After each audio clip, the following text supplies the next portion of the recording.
Okay, so thank you very much for that great introduction and for giving me the opportunity to be here to talk to you about this topic of trade in the digital era.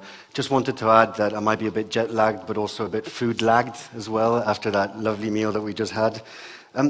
What I want to do in this presentation is go through some of the work that we're doing at the OECD, largely to tell you a bit about the context where digital trade is unfolding, but also to tell you what we think it is and how we think it's been affecting policy and measurement. Then I want to show you some empirical evidence, giving you a bit more of a flavor of some of the key changes that we think are taking place. And I want to finalize by arguing what we think this means in terms of how we should approach market openness in the 21st century.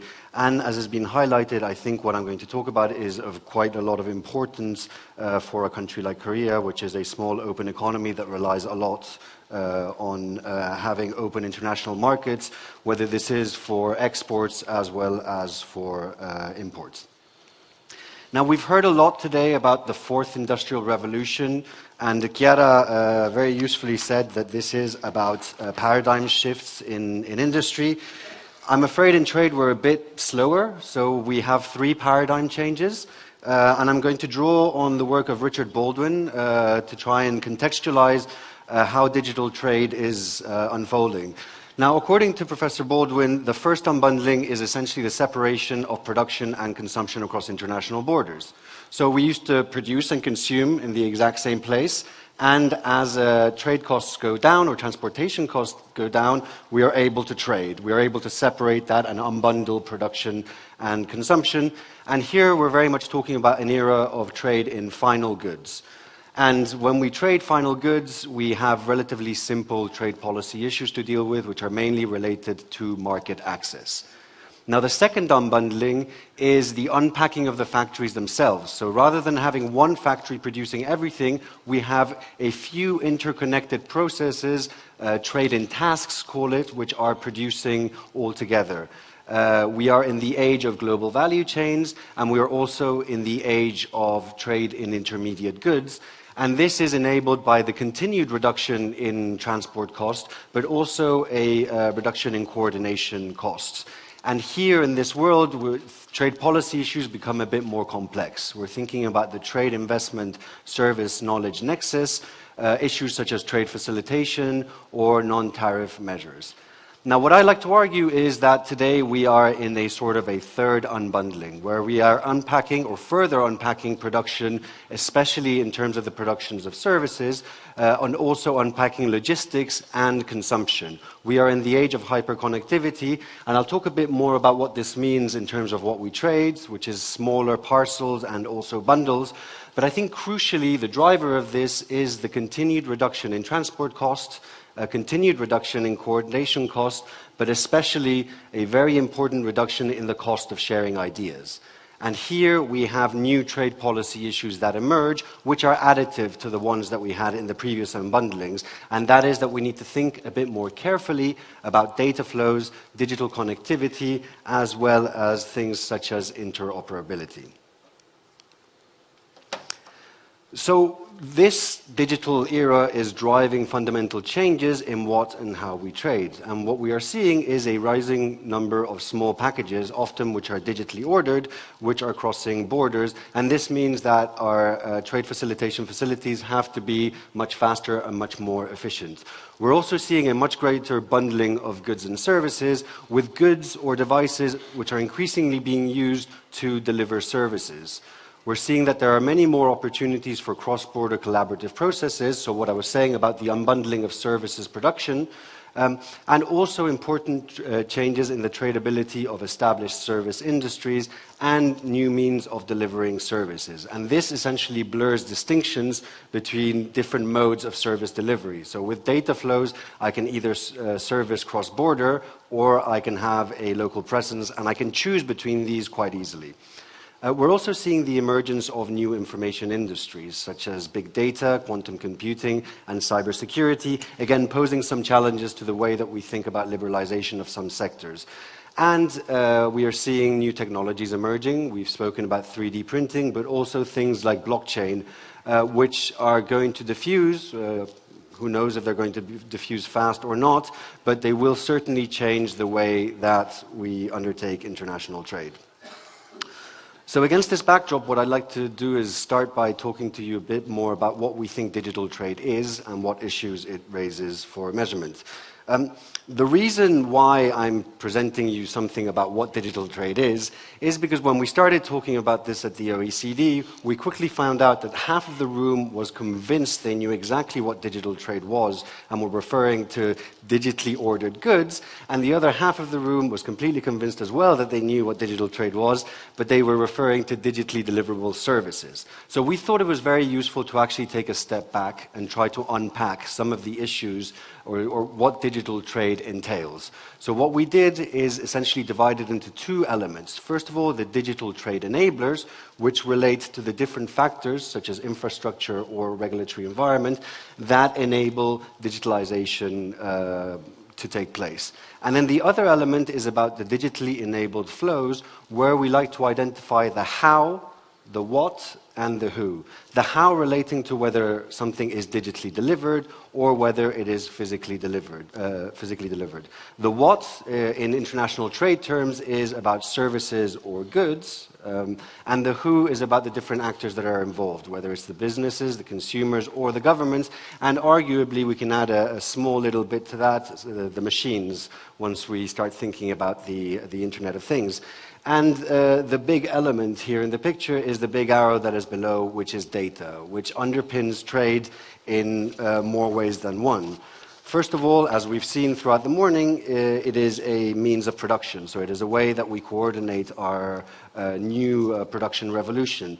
It's also an asset that can be traded, a conduit for delivering some of our services through cross-border, and also, as I argued earlier on, a means of coordinating and organizing global value chains, as well as an enabler of the implementation of trade facilitation. So data also allows us to track products, whether it's to the border, but also across the border.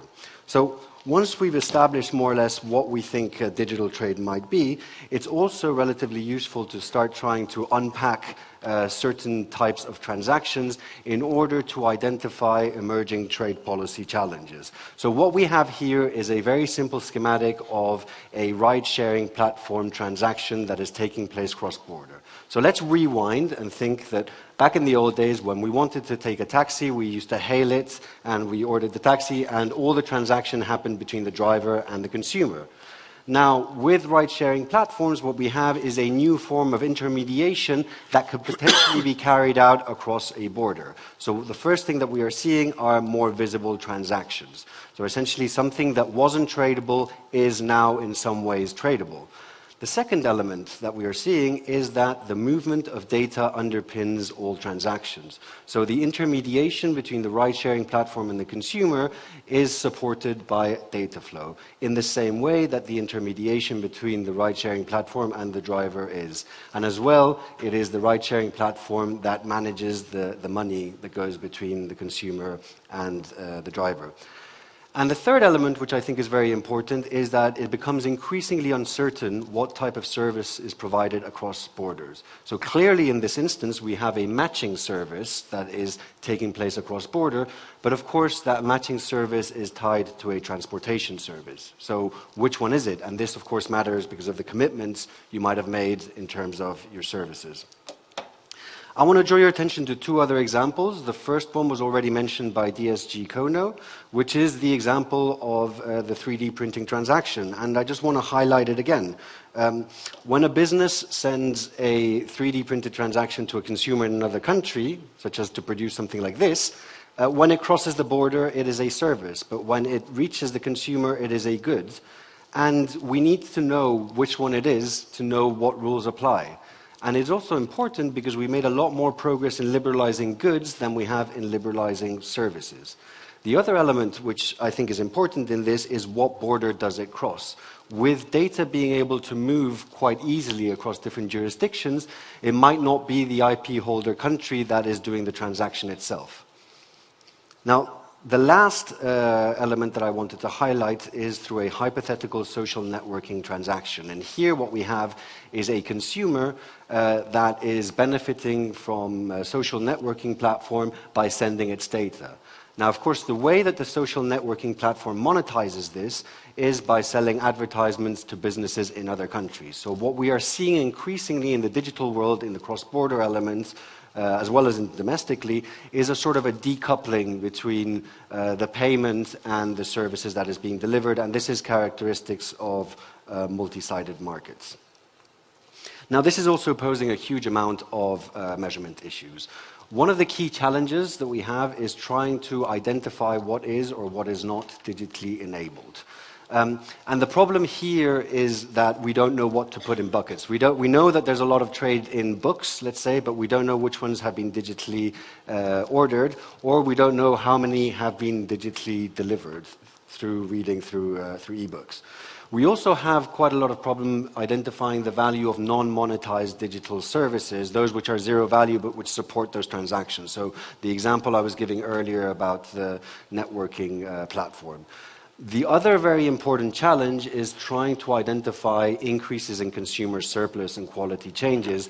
To a certain extent, for example, we all benefit from having access to free email clients.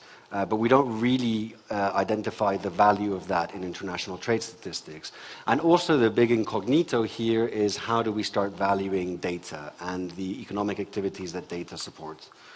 Now, there is some good news. There's progress which is underway in order to better measure digital trade. A lot of it relies on the framework that I was presenting earlier. And it's driven by the OECD with the WTO, but also the IMF, UNCTAD, and the World Bank, as well as many other actors. But this effort is not going to deliver digital trade statistics for quite some time. So we need to answer the policy question now. So an analysis that we do has to proceed with the data that we have now. So with that caveat in mind, I want to draw your attention to 5 things that the empirical evidence is telling us. The first thing that the empirical evidence tells us is that digitalization is not just about ICT sectors. And this might sound relatively stupid to some of you, but actually many argue that they have no skin in the game because they don't have any ICT sectors and therefore they will not sit at the table for that reason.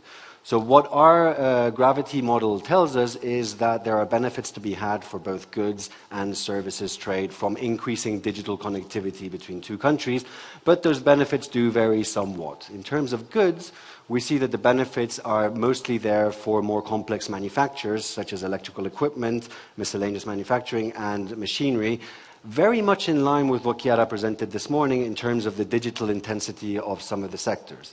In terms of the services side, we see that digitalization is also most important for those services which are digitally deliverable, such as computer and related service or other business services.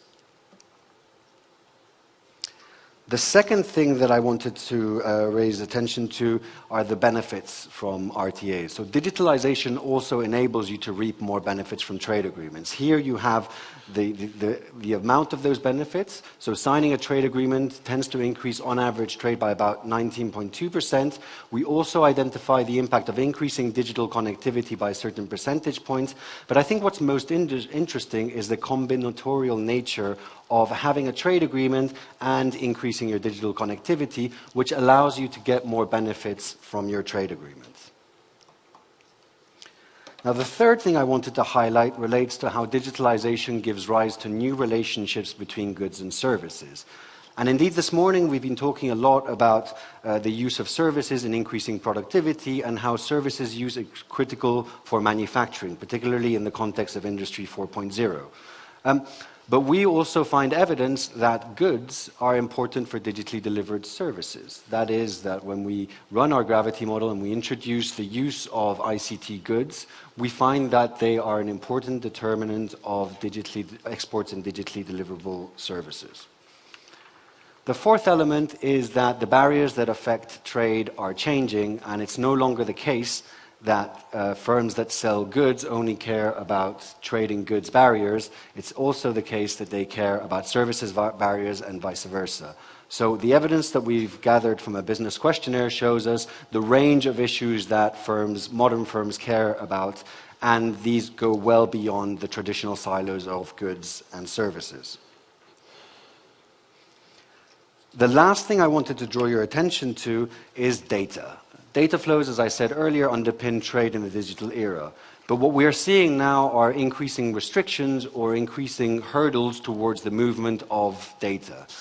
Now, there are many different reasons why these are appearing. Some are completely genuine. Some are essentially trying to deal with privacy-related issues. Others are about national security, or some are even about audit reach. Some are asking to localize data so that the taxman can go and see the records and identify that the taxes have been paid, or for telecoms agency that the right regulatory reach is enabled.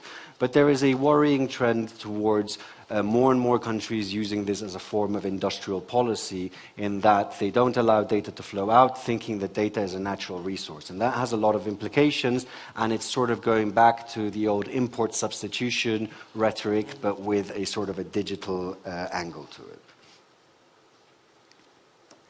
So in light of all of this, how might we approach market openness in the digital era? So as I think I've been highlighting, trade today is much more complex than it used to be, and it involves this combination of goods, services, as well as data crossing different borders. We want trade to be much faster than ever and much more efficient than ever. We require it to be just in time for production, and when we're shopping, we want it to be 24/7. But also we need trade, which is much more complex now, to meet a whole range of different regulatory requirements, which of course differ across different markets, because each one takes care of their citizens, or the preferences of their citizens vary in that way. So the question is, what does it mean for trade policy making? The first thing I want to highlight is that we do not have to throw the rule book out the window. The multilateral rules continue to apply and cover important aspects of digital trading, goods and services. What I did here is something that I show in one of the papers that we wrote, is go through all the different layers that we think matter for digital trade and try to identify next to it the relevant WTO trade regulation that applies. So whether you are ordering a good online or not, you will care about the commitments made under GATT, or the Trade Facilitation Agreement, or the ITA. The same thing applies for services. Whether digitally delivered or digitally enabled, the GATT's commitments that have been made continue to apply. When you go down to the technical and the infrastructural layers, again, you'll care about GATT, and you'll also care about TRIPS and technical barriers to trade and such agreements. So the rules do cover what's happening in the digital world. But what we are seeing is that more and more issues are increasingly being addressed in RTAs. Issues such as consumer protection, electronic authentication, paperless trading, and of course, data flows. And this sort of highlights that even though the rule book still applies, there are certain areas which might require a bit more work multilaterally in order to make the gains from digital trades appear. But I personally don't think that it is in the rules that the problem lies. I think it's in the application of the rules. Trade policy has become much more complex. So trade policy is predicated on identifying whether you are a good or whether you are a service and what border you cross. But as the example I gave earlier of the 3D printing transaction, this is now much more complicated to identify. We don't know whether things are crossing are goods or whether they are services. And when you're talking about bundled goods, you're getting a good and a service that is crossing the border at the exact same time. So do you apply the two commitments, or do you apply the commitments to goods, or do you apply the commitments to services?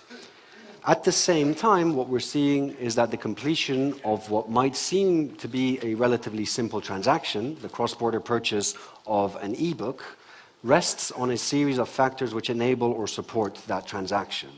So we need liberalization of the related audiovisual services.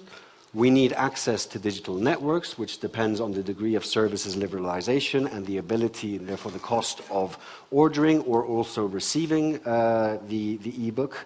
We also need increasingly to pay for this electronically, and we need to consider the barriers on the physical device that is being used to consume the e-book, the e-reader. So it is much more complex, and it is applied on a whole range, or you need to care about a lot more transactions. So what does this mean for market openness? Well, what we think it means is that we need new approaches that help us ensure that the benefits from digital trade can be reaped more inclusively. For us, this means that we need to be much more holistic. So what do I mean by being holistic? Well, we think that nowadays with smart products, the benefits of digital transformation for trade are contingent on a combination of factors which within the trade policy realm span goods, services, as well as digital connectivity. So if we want to enjoy a smart speaker, we need it to be constantly connected. We need to be able to deliver the services, and we need to be able to access the goods. So rather than just looking at trade policy in the silos of goods and services, we need to look at goods and services more jointly, and we need to consider the data flows that underpin the environment. But I think more holistically also means trying to leverage other policy areas. And earlier on, DSG Kono made a very interesting, well, the way that he defined it, I think I've lost the actual reference to it, but the way that he defined is that there are different layers that matter in all of this. And I think that trade policy is one of the very important layers. So you can have all the adoption in the world and you can have all the skills in the world. If you don't have appropriate market openness, you're not going to be able to reach that scale, or you might not be able to reach that new technology that is emerging. In the same way that you might have all the market openness in the world, so allow products to go in and out, but if you don't make the investment in skills and the investment in data-driven innovation, you are not going to get the benefits. So we need to be more holistic within trade with respect to other policy levers. And also, I think one of the elements which is very important in this evolving environment is that we need to be much more joint about how we approach digital trade. Digital infrastructures, or the internet, is something that is born global, but of course we regulate at a country level.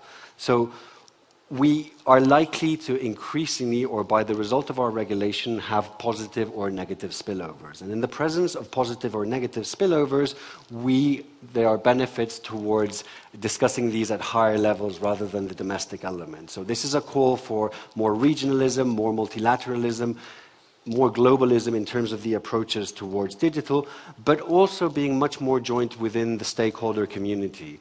So we need to involve not just the regulators, but we need to involve the businesses, because the business models are changing very fast and we need to understand them, as well as the consumers, because their privacy, for example, needs to be protected. And I think one of the elements that we really should not forget are the principles of good regulatory practice, which are enshrined in trade agreements. And when you think about data flows or issues related to privacy, we can put those issues in light of these good regulatory practice or trade agreement principles, which are that regulations need to be transparent. So people need to understand why or what type of measure there is that might or might not block a data flow. They need to be non-discriminatory, so they should not discriminate between different countries. They also need to be least trade restrictive. And I think this is a very important element for discussions on data flow, because it means that maybe blocking data flows is not the solution. Rather, you might find a least or less trade restrictive way of attaining the objectives that you're trying to obtain, such as privacy. But also that you need to try and increasingly promote competition and interoperability. So looking at all of these things, we think that these are the new approaches that need to be enshrined in market openness for the 21st century, so that we can make the benefits for digital trade more inclusive for all. Thank you.